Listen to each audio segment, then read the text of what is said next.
नमस्कार, मी सुकन्या आदित्य रसाळ आपल्यासमोर भाषण सादर करीत आहे. प्रौढ प्रताप पुरंदर क्षत्रिय कुला उत्कंठ सिंहासनाधीश्वर महाराजाधिराज श्रीमंत योगी श्री श्री श्री छत्रपती शिवाजी महाराज की जय. संघर्षाच्या तुझेतला कधी दाटणारा महासागर भासला तरी छत्रपती धर्मवीर संभाजी महाराज की जय. हिंदवी स्वराज्याच्या कुशीतून निर्माण झाले त्याच्या जन्माने बुलढाणा जिल्हा पावन झाला. त्या राजमाता राष्ट्रमाता जिजाऊला माझा मानाचा दुसरा छत्रपती शिवाजी महाराजांचा जन्म 19 फेब्रुवारी 1630 ला झाला.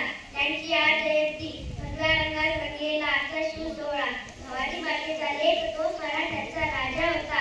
मुघला नाही कोणासमोर मुघलांचा तो बाप होता. शिवछत्रपती हे नाव भारतच नव्हे तर संपूर्ण जगाच्या कानाकोपऱ्यावर पसरले आहे.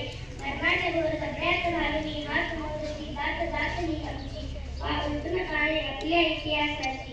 कोण होते शिवाजी? आज 350 वर्षे उलटूनही त्याच्या नावाचा जयजयकार होतो. तर रुद्राचा अवतार तो वाघाचा किस्सा होता. विचारांच्या सह्याद्रीला माझा शिवा कसा होता. तो 65 किलोची तलवार गाजवतो त्याचे नाव एकलाजी.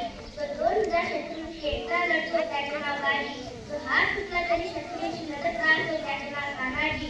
तो 8 तासात घोडा दिल्लीवरून पुण्याला घेऊन येतो त्याचे नाव सत्ताजी. जो शत्रूच्या छावणीत घुसून छावणीचा मुकुट तोडून आणतो त्याचे नाव धनाजी. तो ठाण्या वाघाला एकटा सामोरे जाऊन त्याला उभा फाडतो त्याचे नाव संभाजी. आणि या सगळ्यांना एकत्र घेऊन स्वराज्याचे तोरण मारतो त्याचे नाव शिवाजी. जाता मी एवढेच म्हणेन, त्या मनाने किती जळावे शब्दांचे बुडबुडे. जे पोवाडे गातील कुर्ती तोफांचे चौघडे